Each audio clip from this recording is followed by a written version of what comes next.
Hey everybody, this is Brad from Johnson Small Engines, better known as a one-hand mechanic. If I can do it, you can too. I want to show you today how to operate and start a Ariens Platinum 24 snow thrower. This is a little bigger of a version of a snow thrower. It's actually a 24 inch width, but it has a 21-inch height.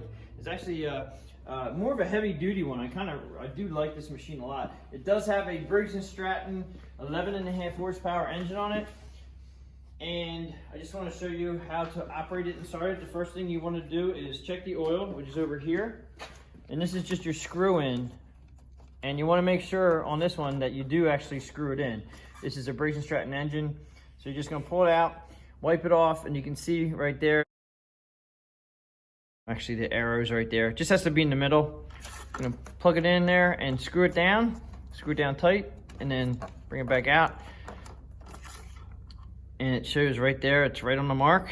It's pretty much fresh oil, good to go. And while we're on this side, I just want to show you that this does have an electric push button starter right here, okay? And you have your gas here. This is a 4-stroke, which means you're just gonna put straight unleaded gas into it. We have all your throttle right here. Actually, your throttle's here. You have a fuel on and off, which is really nice. I like these. That's off right there, straight up and down is off. When it's in line, it's on. When it's in line with the fuel line, which is like this, it's on. Your key switch here, which you have it on and off. You have up here is your choke.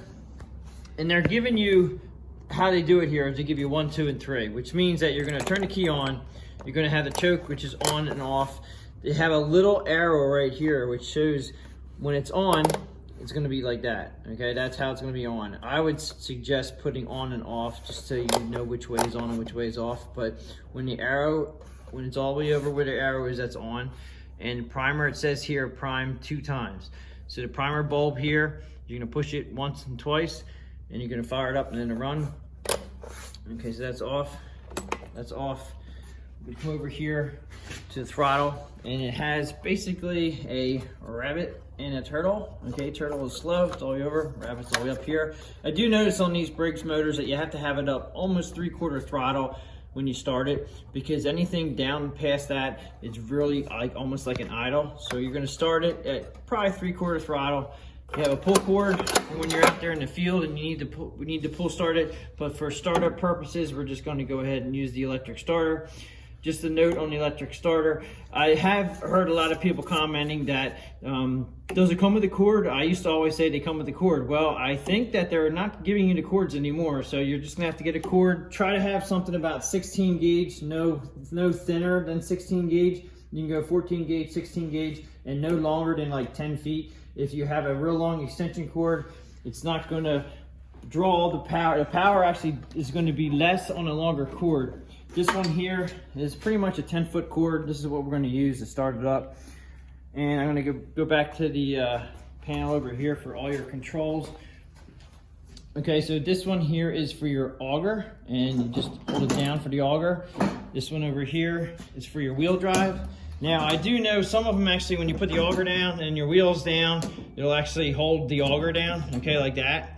So when you lift up your lever on your wheel drive, it'll actually flip this up. So just keep that in mind. If you ever have both of them down and you're wondering, geez, why isn't this coming up? You have to make sure that you lift up on your wheel drive, and it's just a nice feature. But remember, if this gets stuck down, it's not stuck. It's just that you have to lift up on your wheel drive. And this obviously up and down. But when you're driving, you put it down, it just gives you an option to be able to take your hand off of that if you're turning or anything like that. You have your chute. Actually, this is your speed. This is your speed for your go. This is your speeds for your forward and reverse. Okay, we've got slow, which is first, and fast all the way up there. Then you have 2 reverse speeds right here. This one here is for your chute. It says this is for your end of your chute. Okay, so that's up and down.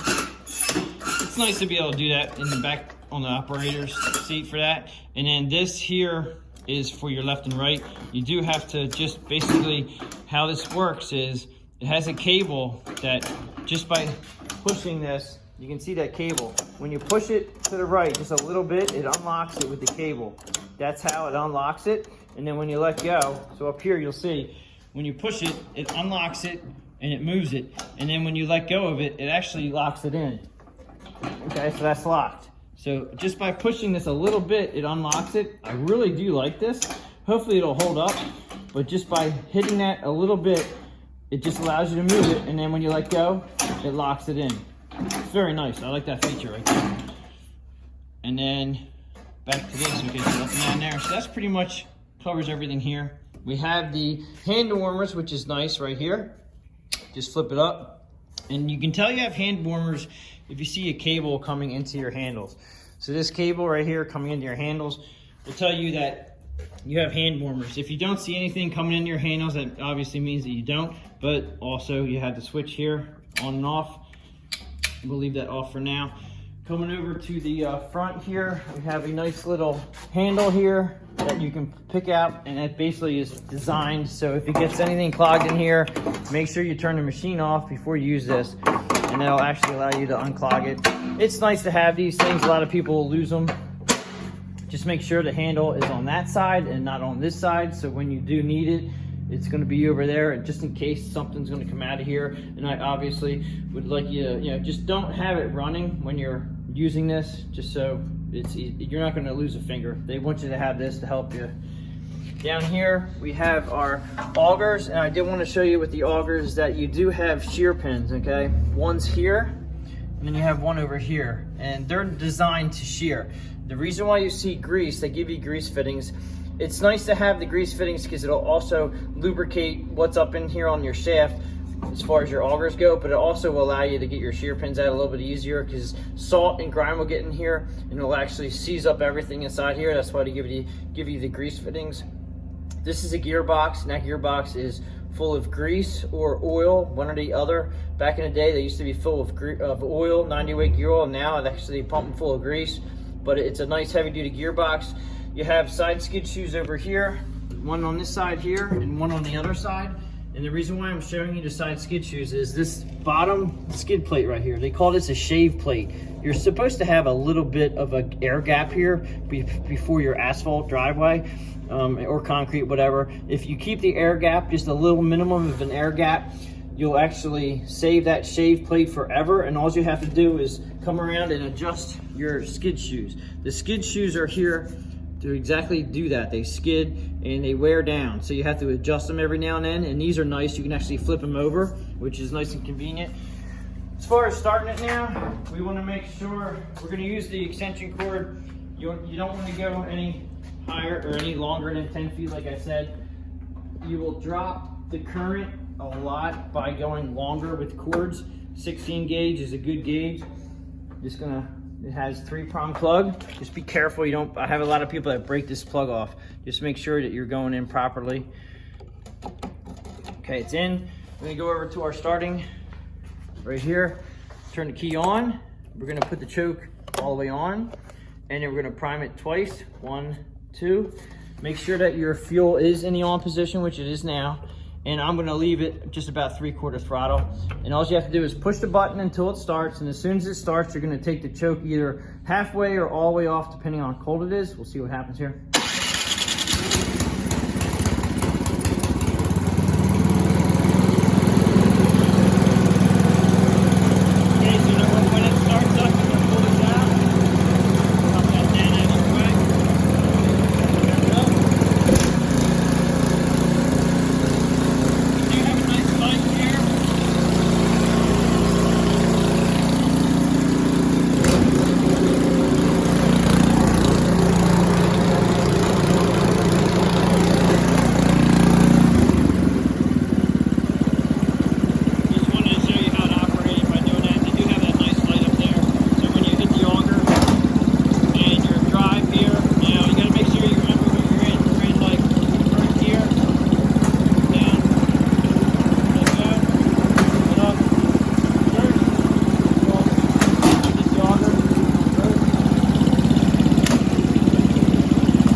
so this one you have to actually turn off with the key. A lot of times you can turn it off with the throttle. A lot of these machines do not even have the throttle. This is a very nice machine. It allows you to operate it at lower speeds, but when you're ultimately blowing the snow, you want to make sure you're up at full speed. That gets the most power out of the machine.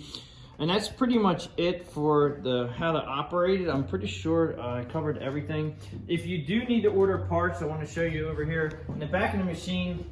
If you ever have to order parts for your machine, you have a model number and your serial number right here, and that will allow you to go to any Ariens spot online, try to find a parts lookup on Ariens for snowblowers, and you just need to use that model number and spec number as far as the serial number, as far as looking up parts.